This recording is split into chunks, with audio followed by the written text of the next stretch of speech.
Hello and welcome to 5-Minute Math.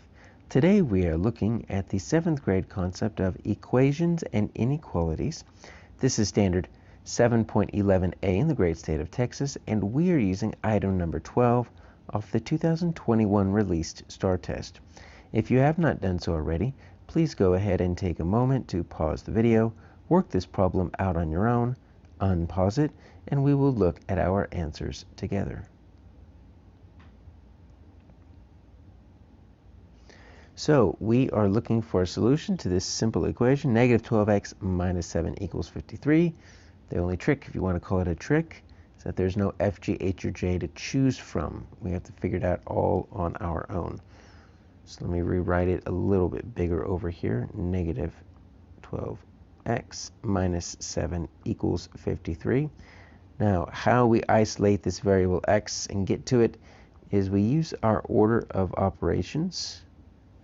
Parentheses, exponent, multiplication, division, addition, subtraction, but we do it in reverse.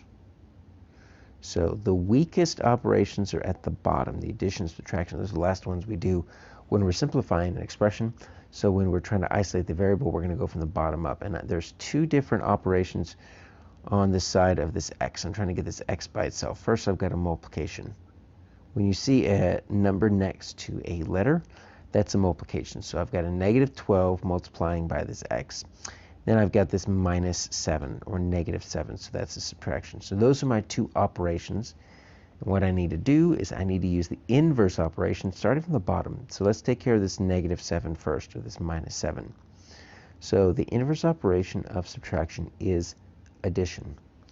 So if I want to keep this as a balanced expression, then I'm going to add 7 to both sides. Right, so think of it like a big balance like this. Right, and so far you've got your negative 12x minus 7 and your 53, and they're balanced. So if you want to keep it balanced, right, you're going to have to add 7 to both sides, or else it's going to tilt one way or the other. So that plus 7 minus 7, that's going to cancel itself out. So we're getting closer to isolating this variable. I've got a negative 12x equals 53 plus 7 makes 60. All right, so still balanced. Let's see, I've got a negative 12 times x. So the inverse operation is going to be division. So if I multiplied by negative 12, I'm going to divide by negative 12. It is an equal sign. So we don't have to worry about multiplying or dividing by negative, but if this were an inequality, we'd have to flip that inequality symbol because we divided by a negative. So I've got negative 12 divided by negative 12 cancels itself out. It's just 1. And so anything times 1 is itself, so it's just x. So I'm just thinking 60 divided by negative 12. Well, positive divided by negative is going to make a negative. So just think, what's 60 divided by 12?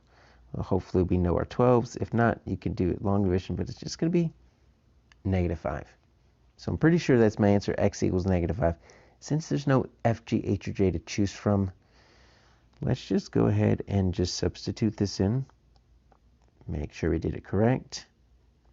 Hate to do all this work and we missed something. So let's put negative 5 in here. Minus 7 equals 53. So negative 12 times negative 5, negative times negative is positive, 12 times 5 is 60. So 60 minus 7 equals 53. And yep, 60 minus 7 is 53. So we're good, but we got to bubble it in.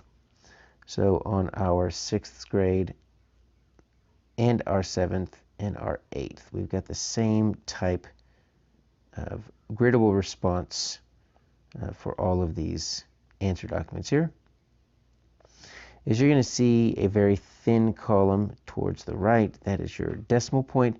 There's nothing to bubble in. You've got 2 spaces to the right, tenths and hundredths, and you've got 4 spaces to the left, ones, tens, hundreds, thousands, and got a little addition subtraction. So we need to put a 5 right there and bubble in that negative.